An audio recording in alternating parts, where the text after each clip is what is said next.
Hello story lovers, welcome back to my channel. Possessive husband innocent wife part 200 ముగింపు.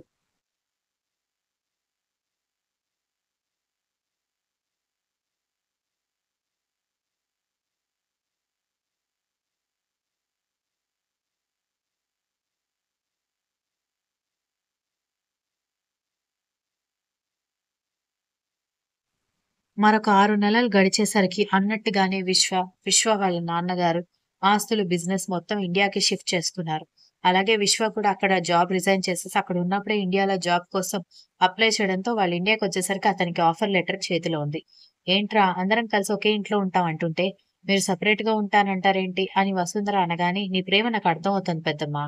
కానీ దూరంగా ఉంటేనే ప్రేమలు పదిలంగా ఉంటాయి. కాదని కలిసుందామనుకుంటే ఆ ప్రేమలు ఎక్కువ రోజులు ఉండవు" అని చెప్పడంతో, "అది కాదురా" అంటూ ఉంటే, "ప్లీజ్ పెద్దమ్మా, మనందరం ఉండేది ఒకే ఊర్లో కదా! ప్లీజ్" అని రిక్వెస్ట్ చేశాడు విశ్వ.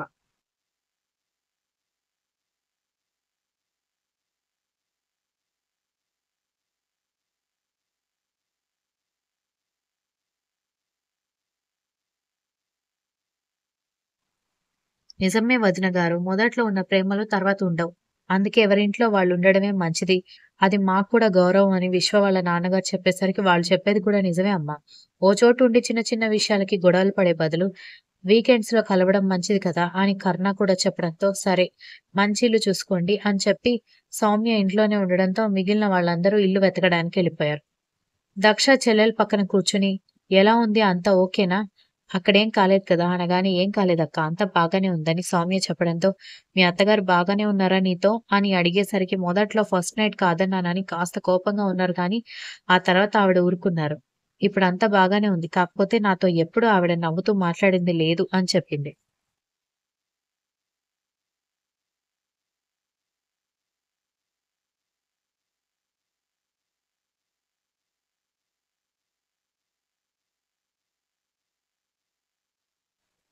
వసుంధర, దక్ష ఒకరి మొహం ఒకరు చూసుకుంటే, "అయ్యో! మీ చెల్లెల గురించి అలా మాట్లాడుతున్నానని తప్పుగా అనుకోకండి అత్తయ్య" అని సౌమ్య చెప్పడంతో, "అదేమీ లేదు. దాని గురించి నాకు చిన్నప్పటి నుంచి తెలుసు" అని అంది వసుంధర. "మనలో మన మాట. మీరింత స్వీట్‌గా ఉన్నారు. ఆవిడ మాత్రం ఎందుకలా ఉన్నారు అత్తయ్య" అని సౌమ్య అనగానే, "ఒసేయ్" అని దక్ష కోపంగా చెల్లెలు చేతి మీద కొట్టడంతో, వసుంధర నవ్వుతూ, "తప్పేం లేదులే. ఒక్కొక్కసారి నాకే అనిపిస్తుంది. దీనికెందుకింత ముక్కు మీద కోపమని. సౌమ్య అనుకోవడంలో తప్పులేదు. పైగా అత్తాకోడలంటే అలాగే ఉంటారు. అందరూ నీలాగా, నాలాగా మా అత్తగారిలాగా ఉంటారా అనగానే, అయినా కూడా మీ దగ్గర మీ చెల్లెల గురించి అలా మాట్లాడకూడదు కదా అత్తయ్య అని అంది.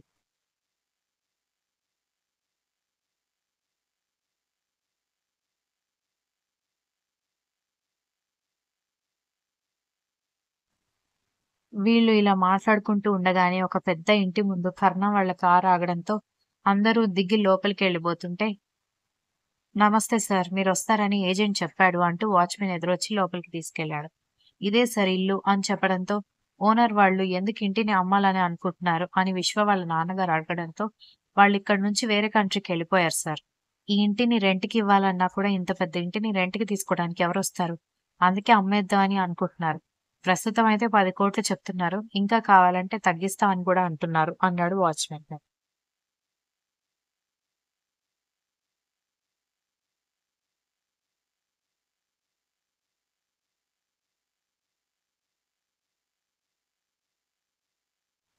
"ఇల్లు నాకు చాలా నచ్చింది డాడీ. మీరేమంటారు?" అని విశ్వ అనగానే, "నాకు కూడా నచ్చిందిరా.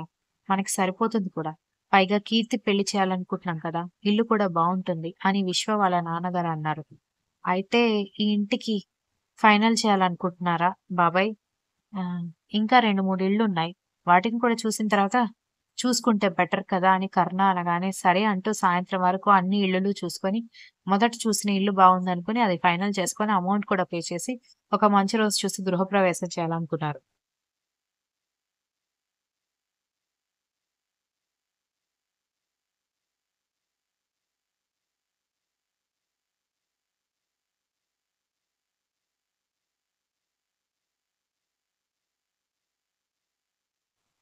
అంగరంగ వైభవంగా గృహప్రవేశం కూడా అయిపోవడంతో సౌమ్య, విశ్వ ఇద్దరు దేవుడి పటాలు పట్టుకొని లోపలికెళ్ళి గృహప్రవేశం చేసిన తర్వాత సత్యనారాయణ స్వామి వ్రతం చేశాక, అందరికీ భోజనాలు పెట్టాక, ఆ రోజు సాయంత్రం బంధువులందరూ ఎవరింటికి ఆళ్ళెళ్ళిపోయారు. వదిన గారు, "ఇక మేము కూడా వెళ్తామని" మహాలక్ష్మి చెప్పడంతో, ఈ రోజు ఉండి రేపు వెళ్ళొచ్చు కదా వదిన గారు అని పురందర చెప్పడంతో అందరూ ఆశ్చర్యంగా ఆవిడ వైపు చూశారు.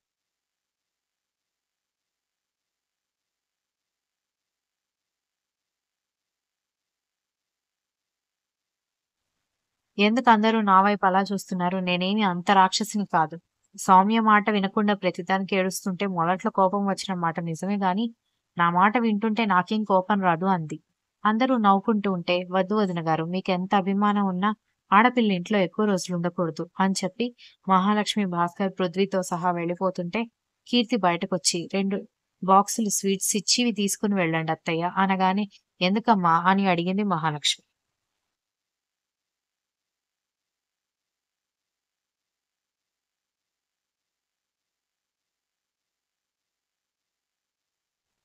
మీరు మా ఇద్దరి వదినలకి అమ్మ. మీకు మేము రెస్పెక్ట్ ఇవ్వాలి కదా అత్తయ్య. తీసుకొనెళ్ళండి అంటూ స్వీట్ బాక్సులివ్వడంతో పృథ్వీ నవ్వుతూ చూస్తుంటే బాయ్ అని కీర్తి చెప్పడంతో బాయ్ చెప్పేసి వాళ్ళు ముగ్గురు వెళ్ళిపోయారు. అయితే మరొక మంచి రోజు చూసుకొని కార్యానికి ముహూర్తం పెడితే బావుంటుంది కదా! అని పురందర అనగానే నువ్వేంటే బాబు! అక్కడి నుంచి చూస్తున్నాను. నీకు మనవడి కంటే ఎక్కువ తొందర ఉందని విశ్వ వాళ్ళ నాన్నగారు తల పట్టుకున్నారు.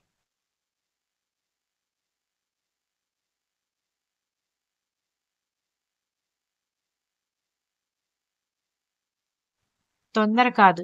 వీళ్ళెక్కడ తొందర పడతారో అని నాకు భయంగా ఉందనగానే క్యాన్సెల్ చేస్తూ వస్తుందే వాళ్ళైతే. వాళ్ళెందుకు తొందర పడతారు? అని కీర్తి లోపల అనుకుంటూ ఉంటే, ఏంటి ఎవరేం మాట్లాడరు అనగానే ఓకే. ఓకే. అని విశ్వ, సౌమ్య ఇద్దరూ చెప్పడంతో హమ్మయ్య! అనుకున్నారు అందరూ.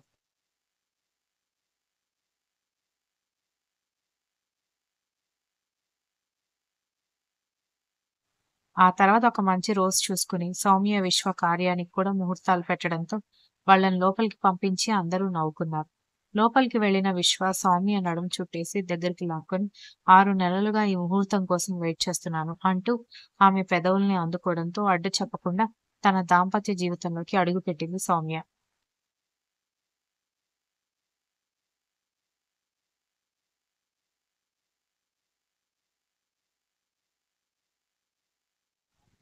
సంవత్సరం తిరిగేలోపు వాళ్ళు కూడా గుడ్ న్యూస్ చెప్తే, ఈలోపు పృథ్వీ మంచి జాబ్‌లో జాయిన్ అయ్యి, నెలకు 2,00,000 సంపాదిస్తుండడం కాకుండా, కీర్తి పృథ్వీని ఇష్టపడడంతో, మహాలక్ష్మి వాళ్ళు ముందు ఆశ్చర్యపోయినా, తర్వాత ఇష్టం లేకపోయినా, పురందర వాళ్ళు పెళ్లికి ఒప్పుకోవడంతో, ఇక అందరూ కలిసి పృథ్వీ, కీర్తి పెళ్లి కూడా చేశారు.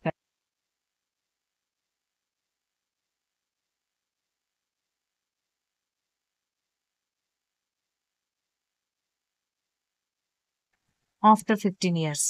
అందరి చప్పట్ల మధ్యలో అక్షర, దక్ష్ ఇద్దరు గ్రాడ్యుయేషన్ సర్టిఫికేట్ అందుకోవడంతో ఫ్యామిలీ అంతా సంతోషంగా క్లాప్స్ కొడుతూ ఉండగా, కాలేజ్ నుంచి బయటకొచ్చాక అందరూ తెగ ఫోటోలు దిగుతుంటే, కర్ణ కొడుకుని, కూతురిని దగ్గరికి తీసుకొని ముద్దు పెట్టుకొని I'm proud of you my children అన్నాడు. ఇద్దరు సంతోషంగా తన్నులు చుట్టుకుంటే, ఇక మీ నాన్న తర్వాత మీరే అన్నమాట బిజినెస్ చూసుకునేదని అప్పటికే పండు ముసలమ్మ అయిన విశాలాక్షమ్మ నవ్వుతూ అడిగేసరికి, లేదు నేను పారిస్ వెళ్ళాలనుకుంటున్నాను అని అక్షర చెప్పేసరికి ఆశ్చర్యపోయారందరూ.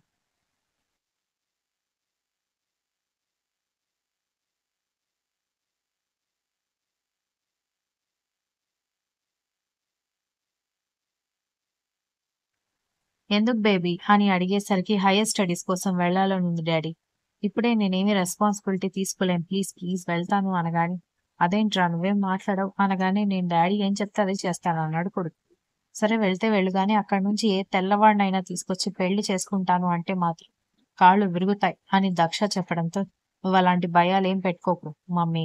డాడీ చూపించిన సంబంధమే పెళ్లి చేసుకుంటాను అని చెప్పి ఒక మంచి రోజు చూసుకుని కూతురు ప్యారిస్ వెళ్ళిపోవడంతో దక్ష, కరుణ ఇద్దరు ఎమోషనల్ అయినాక కూతురు చదువు మీద పెడుతున్న ఇంట్రెస్ట్ కి వాళ్ళు ఏం మాట్లాడలేకపోయారు.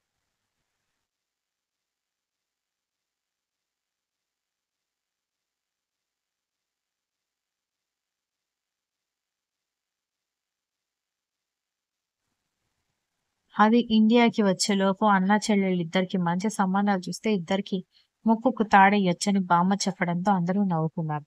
అలా అందరూ సంతోషంగా సరదాగా వాళ్ళ జీవితాలు గడిపేయడం అలవాటు చేసుకున్నారు.